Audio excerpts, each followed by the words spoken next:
Dua tentara Israel saling tembak pada Senin malam dalam insiden friendly fire. Salah satu dari mereka tewas setelah dilarikan ke rumah sakit. Insiden ini terjadi di dekat kota Tulkarim, tepi barat. Ketika seorang tentara mengira bahwa yang dia tembaki adalah pria bersenjata Palestina, tembakan itu dibalas oleh rekannya yang juga mengira hal yang sama.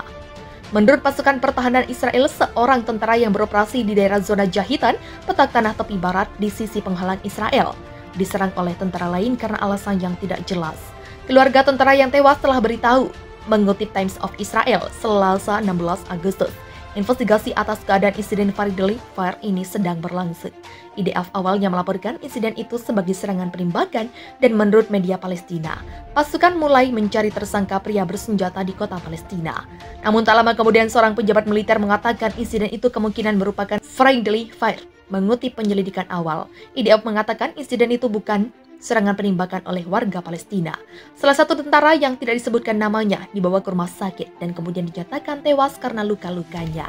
Menurut penyelidikan awal yang dikutip oleh lembaga penyiaran publik, pada hari Senin, tentara itu meninggalkan pos penjagaan di dekat kota untuk sementara waktu, dan ketika dia kembali rekannya yang ditempatkan di sana melepaskan tembakan ke arahnya. Awal tahun ini, dua perwira IDF dari unit komando tewas dalam insiden serupa di sebuah pangkalan di lembah Yordan di tepi barat. Dikira warga Palestina, prajurit Israel ditembak mati rekannya. Seorang tentara Israel tewas tertembak oleh rekannya di dekat kota Tulkar, divisi regional Menasa, tepi barat pada Senin malam waktu setempat 15 Agustus 2022. Pasukan IDF itu teridentifikasi atas nama Sersan Nathan Fitoussi, asal dari Netanya. Ia berusia 20 tahun pada saat kematiannya dan bertugas di Kfir. Juru bicara IDF, Ran Kosov, dalam sebuah wawancara dengan radio Angkatan Darat seperti dikutip dari Jerusalem Post pada Selasa 15 Agustus 2022, mengatakan bahwa Fitoussi meninggalkan pos jaganya.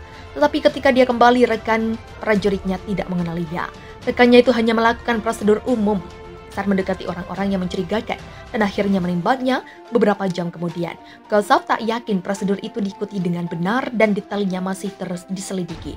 Awalnya dilaporkan bahwa insiden tersebut adalah serangan penembakan yang dilakukan dari kendaraan yang lewat dan pasukan keamanan sedang memburu pada penembak.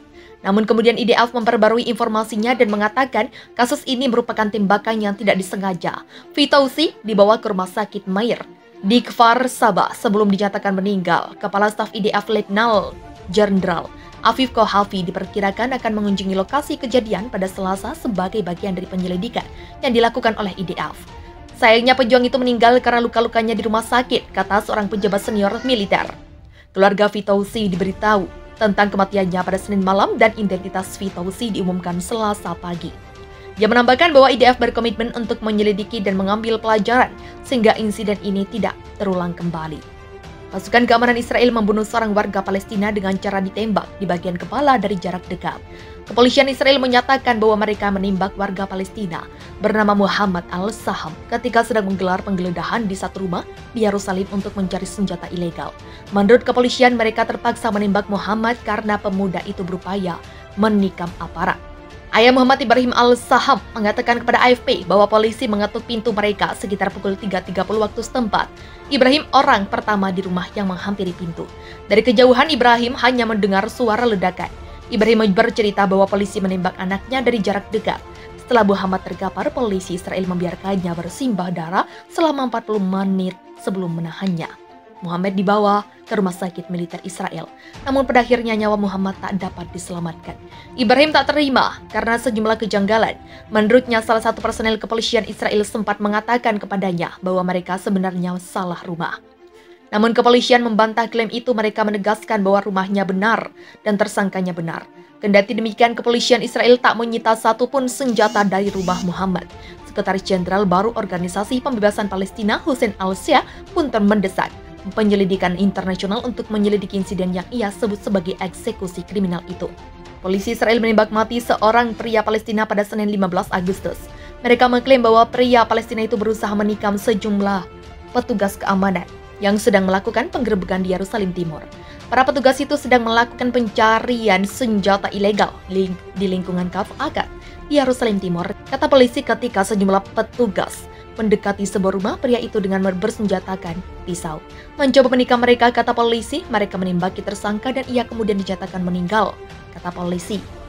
Versi berbeda diungkapkan Ibrahim Al-Saham, ayah pria itu. Ia mengatakan kepada wartawan polisi menggedor pintu rumah mereka pada pukul 3.30 waktu setempat dan kemudian menggunakan peledak untuk meledakkan pintu rumah. Seperti dikutip dari laman VOA Indonesia Selasa 16 Agustus. Al-Saham mengatakan polisi menembakkan 3 peluru, dan satu di antara peluru-peluru itu mengenai kepala putranya, Muhammad 21. Al-Saham mengatakan putranya dibiarkan berdarah di lantai rumah sewaktu polisi menggeledah apartemen. Ia menyangkal bahwa putranya berusaha menikam petugas, dan mengatakan bahwa polisi tidak menemukan senjata di rumah. Kelompok-kelompok HAM menuduh pasukan keamanan Israel sering menggunakan kekuatan berlebihan terhadap warga Palestina tanpa pernah diselidiki atau dimintai pertanggungjawaban. Insiden itu terjadi sehari setelah seorang pria bersenjata Palestina melepaskan tembakan ke sebuah bus di luar kota tua Yerusalem, melukai 8 orang di antaranya warga AS.